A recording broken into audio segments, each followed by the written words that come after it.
I just stood up and said, listen, guys, I got an unbelieving wife and a critically ill child.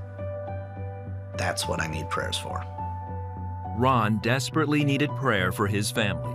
In 2016, his wife Alma gave birth to their daughter Hunter, who faced a myriad of health issues, a single kidney, a cleft palate, and a rib deformity among them. She'd be aspirating at night, turning blue, where I'd have to take her up, try and put her over my shoulder, try and get her to breathe again. And this is all before she's 3 months. None of her known health problems could explain why Hunter had difficulty eating or why her oxygen levels dropped below life-sustaining levels multiple times. Then, at 3 months old, they discovered a fistula. Dr. Wootten is Vanderbilt's surgeon who cared for Hunter. A fistula, the type that Hunter had, is a persistent and, less than ideal connection between the esophagus, which is the feeding tube, and the airway, which is the breathing tube. The condition is serious because obviously after birth, we need to be able to breathe safely without having our lungs contaminated by what we're trying to feed on. That can lead to very catastrophic lung complications, including aspiration pneumonia and even death. Ron and Alma kept Hunter's health issues private and grew weary as multiple attempts to repair the fistula failed. It was horrible. I mean, as a mother, you'd rather be in the place of your child watching. Like, you don't want to see your child go through this. In the beginning, I was still a lot of self. Like, I can fix this. Or I don't want to publicize any problems that my daughter has because I don't want it working against her.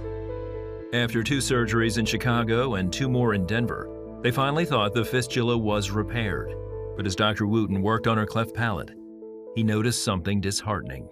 They certainly believed that the last operation they'd had in Denver was going to be the one that sort of fixed her forever. And so in that context of that cleft palate repair, I was able to take a look at the airway, and I discovered that fistula had reopened. The connection between the esophagus and the airway was in fact not fixed, or at least not durably fixed.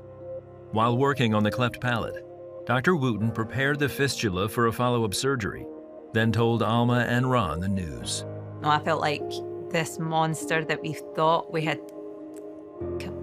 that we had fought, that was gone, this monster, and I just felt it all coming back. I had to excuse myself. And at that point, we're like, oh man, we just got our, wind taken out of our sails. But it was really, I think, a God moment where he was saying, you actually really need to rely on me. You can't rely on yourself. So it was really after that we really let the guard down and really said, we need help. We're in a bad spot. That's where the real prayer and the intercession came in. I was agnostic, but I thought there was no harm in praying. And so we had people praying all over the world for her. Like, I've got family in Australia that were praying for her and getting their church to pray for her. And there was my family all in the UK praying. And yeah, so she had a good network of people praying for her. With prayers from their family and community, Hunter went in for her 10th surgery. This time, Dr. Wootten found a pleasant surprise. I found that the fistula was totally healed. There was barely even a visible dent in the back wall of the trachea where once a very large fistula had set. He came out the door and started talking about, the pictures. Here's her airway, here's her bronchia, here's this and that, and here's the fistula. But it's not there anymore. What do you mean it's not there anymore? Well, taken care of, it's gone. And there's a visual, right? So I'm a very visual person, charting all of her medical records. And we have pre-surgery pictures and we have post-surgery pictures of this fistula that's, this huge hole, and it's just gone. It was medically, there's something that you can physically see that's no longer there. So I was like, I knew what I was seeing, and I knew that was the hand of God. I knew it.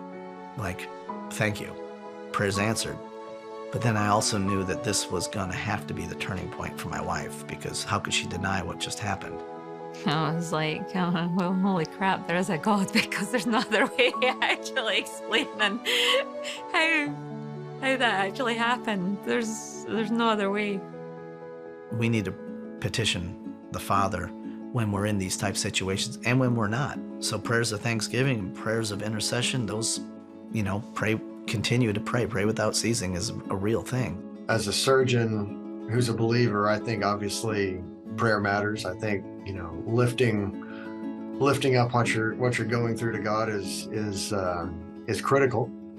Alma, who had previously doubted God's existence, now is a firm believer in the God who answers prayers. When you open it up and you open it up to your church, open it up to fellow believers, it opens up a whole new realm of possibilities, and definitely the power of prayer, you know what I mean? I mean, that can work wonders. Just to know that God's walking side by side with you, and that, yeah, he gives you trials and tribulations, but he's got an ultimate plan. And It was God's answer to prayer on his time, according to his will. And we felt very fortunate because we know not everybody gets that same result. I was just humbled and affirmed that the power of prayer is real.